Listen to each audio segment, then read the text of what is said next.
అందరికీ నమస్కారం.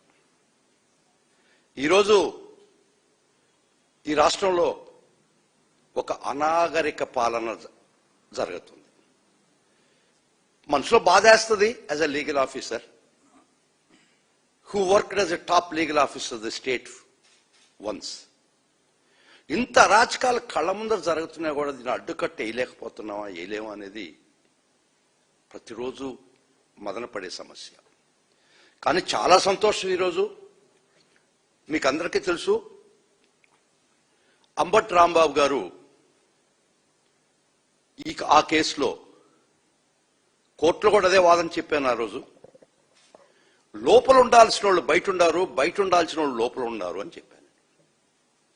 ఆయన ఇంటి మీద పడి అనాగరిక చర్యలు చేసి వందల మంది ఎమ్మెల్యే మనుషులు తీసుకొచ్చి ఒక కేంద్ర మంత్రి పదవిలో ఉన్నటువంటి ఎంపీ గారు 24 గంటల్లో సినిమా చూపిస్తాం, అప్పుడు లెక్క వేరే ఇప్పుడు లెక్క వేరే చూస్తామన్నటువంటి ప్రోద్బలం చేసినటువంటి కేంద్ర మంత్రి గారు, వారి మాటలు ఉపదేశంగా తీసుకుని ఆ ఎమ్మెల్యే గారు వగైరా వగైరా వారి భర్త గారు ఒక రాక్షస రాజ్యం రావణ కాష్టం క్రియేట్ చేశారా లేరా అని ఒకటి అడుగుతున్నాను. ఆ కేసులో లోపల ఉండాల్సిన వాళ్ళు ఏమన్నా, లోపల ఉండాల్సిన వాళ్ళు బయటే ఉన్నారు కదా.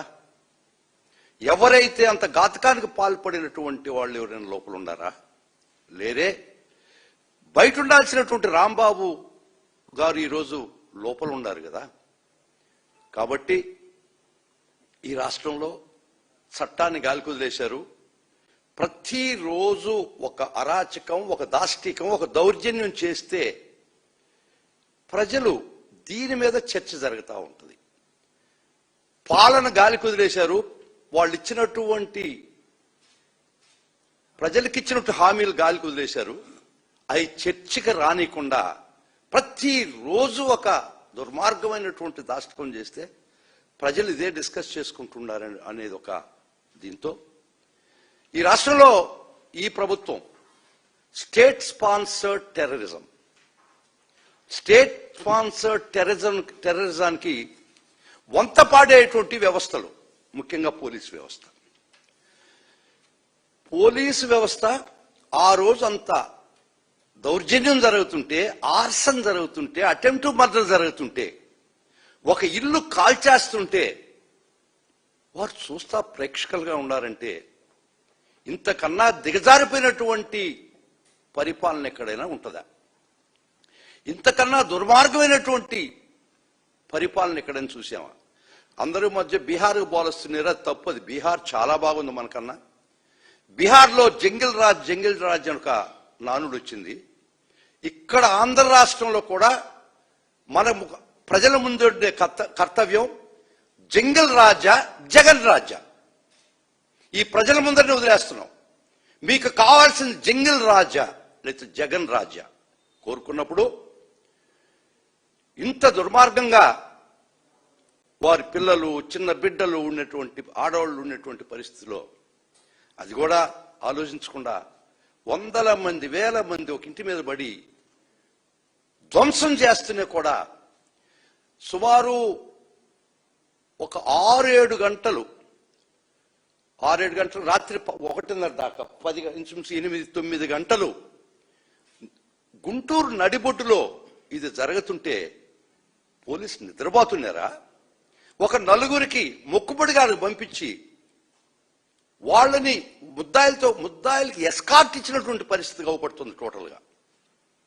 ఈ పరిస్థితిలో మా ఫార్మర్ హోమ్ మినిస్టర్ గారు, తర్వాత లేళ్ల అప్పిరెడ్డి గారు ఎమ్మెల్సీ, ఎంపీ మోదుగుడు వేణుగోపాల్ రెడ్డి గారు, వేమారెడ్డి గారు, వీరు పోయి ఎస్పీని ఆడియన్స్ అడిగితే ఇది వారి దృష్టికి తీసుకుపోయి అట్లీస్ట్ రక్షించండి అని అడగడానికి పోతే గేటు కాడి నుంచి కూడా ఎంట్రీ లేనటువంటి పరిస్థితి ఈ రాష్ట్రంలో. ఒక ఎస్పీ స్థాయి వ్యక్తి ఇంత అక్రమం జరుగుతుంటే former home minister, MP, present MLC, తర్వాత మా కౌన్సిల్లో ఉన్నటువంటి ప్రతిపక్ష నాయకుడు బొత్స సత్యనారాయణ గారు డీజీ కాడి నుంచి, ఇంటెలిజెన్స్ డీజీ కాడి నుంచి ప్రయత్నిస్తుంటే ఒక్కరి దగ్గర నుంచి కూడా జవాబు రాలేదంటే ఈ వ్యవస్థ ఎక్కడ తీసుకుపోయినారు, where we are being led to, ఎక్కడ తీసుకోవాలనుకున్నారు, ఎక్కడ తీసుకుపోయినారు, ఇంకా మీకు ఇంకెక్కడి దాకా తీసుకుపోయేట్టు మీ అభిప్రాయం మీకుంది. కాబట్టి ఆ రోజు రాంబాబు గారిని అరెస్ట్ చేసి కోర్టుకు ప్రొడ్యూస్ చేసేటప్పుడు మేము చాలా తీవ్రంగా ప్రతిఘటించాం, రిమాండ్ చేయడానికి లేదు అని. ఎందుకంటే ఒక హేట్ స్పీచ్, ఒక స్పీచ్ వల్ల ఏమన్నా అఫెన్స్ జరిగితే దాని మీద ఏమన్నా కేసు రిజిస్టర్ చేస్తే ఇమ్రాన్ ప్రతాప్ గడి అనే సుప్రీంకోర్టు జడ్జిమెంట్ ప్రకారం ప్రిలిమినరీ ఎంక్వైరీ లేకపోతే ఎఫ్ఐఆర్ కట్టడానికి లేదని సుప్రీంకోర్టు చెప్తే అయినా కూడా మేము కోర్టు వారి దృష్టికి తీసుకుపోతే దురదృష్టవశాత్తు కోర్టు వారు మా వాదనల పరిగణలోకి తీసుకోకుండా రిమాండ్ చేయడం జరిగింది. చేసిన తర్వాత అసలు గేమ్ అక్కడి నుంచి స్టార్ట్ చేశారు ఈ ప్రభుత్వం, చంద్రబాబు నాయుడు. అక్కడి నుంచి రాష్ట్ర పెద్దలు గేమ్ అక్కడి నుంచి స్టార్ట్ చేశారు.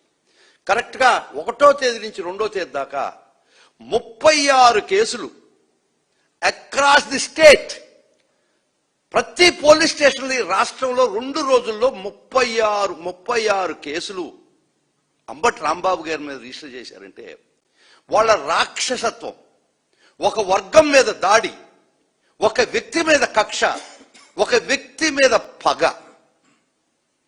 36 నెవర్ బిఫోర్ నెవర్ ఆఫ్టర్.